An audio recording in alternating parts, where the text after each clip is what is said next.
Hi everybody, welcome back. Sorry I was away for quite a while. March was pretty shitty. If anybody kept track of what I was doing on Facebook, you would know that my family got pretty devastated by cancer in March. My mom was taken by cancer on March 12th. My dad had a laryngectomy to deal with his throat cancer. So basically, what they had to do with my dad is they cut him from ear to ear, opened up his neck, removed 35 lymph nodes, removed his vocal cords, reattached. He has a permanent tracheotomy, which means he has to breathe through his neck now. Yeah, my mom, they discovered every time they did a scan at her on her at Chatham, the Chatham Health Alliance, they discovered new cancer with my mom. When my mom finally passed away, she had breast cancer, brain cancer, bone cancer, heart, lung, liver, kidney cancer. Basically, anything major that you needed, she had cancer in. The cancer that took my mom was super fast moving, super aggressive. The doctors never did figure out where the source was, or where the source of all the cancer was. It was 2 weeks from when my mom first started to say that she wasn't feeling well to her death. And it just an absolute gutting of the family and of everything that we held dear. She was the glue, and it's not easy. It's everything reminds me of her. There's songs that come up on the radio, and it's just the emotion hits me, and it's just almost impossible to like keep going, but we have to keep going because my dad my dad needs us, and we need my dad. My dad is fighting his own battle with his recovery. By all accounts, though, it's his recovery is going great. His his team of doctors in London at Victoria are extremely happy with how he's healing up and how he's coping and getting along. He's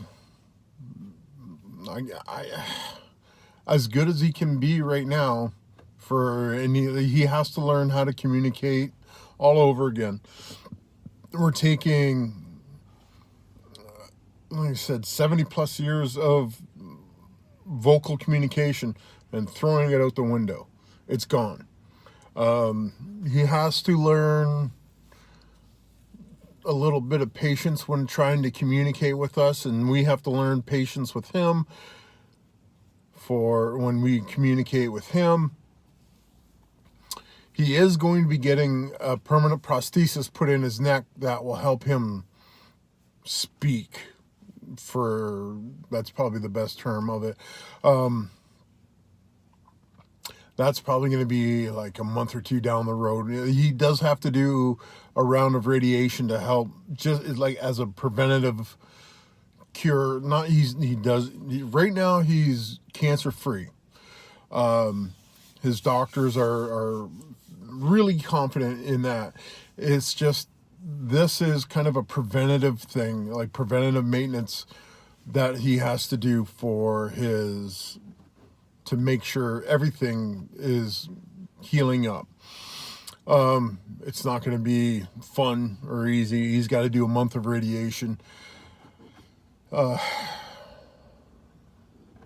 Yeah, it's just been hospitals and heartbreak for the last month and a half.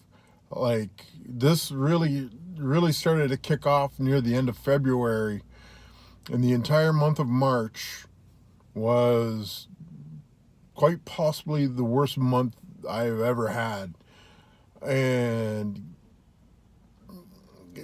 just dealing with all of that and trying to make sure my dad's comfortable, make sure everybody else is squared away. When I said we had a memorial service for my mom, and it was incredible, the amount of people that came to say goodbye to my mom and expressed sorrow and how much they miss her. And it was, we held it at McKinley Funeral Homes. It was supposed to start at 7. We had to start it early because there was that many people. And like, I got there for 6 p.m. for just immediate family viewing of what was going on. And we didn't leave the funeral home until about 10 o'clock. It was just wall-to-wall people. Like, people that she knew from her childhood, from old neighborhoods, people that she played cards with, people she golfed with, people that she worked with at a grocery store, and customers from the grocery store showed up to say goodbye to my mom. It was incredible, the amount of people. I got to say thank you to everybody that came through to pay their condolences. I want to say thank you again to everybody that has reached out in one way or the other to give some love to me and my family over this hard time. Thank you. Like, it means so much to us that you would take some time to spare us some thoughts. We really appreciate everything that everybody has done for us.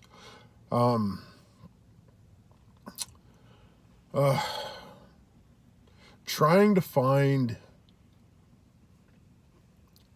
ways to distract myself from the pain and the hardship. It was not easy. My good buddy Jason Bayshard, I can't say enough about that guy, about him getting a hold of me and talking with me.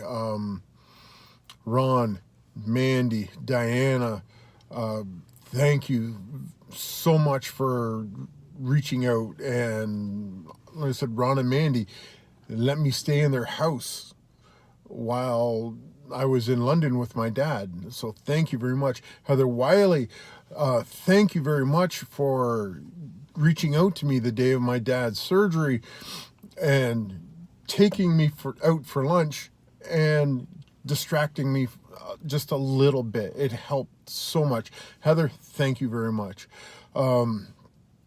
Everybody, I said, my friends and family on Facebook, thank you very much. Excuse me, for reaching out. I don't know what else to say. That all I can really say is fuck cancer.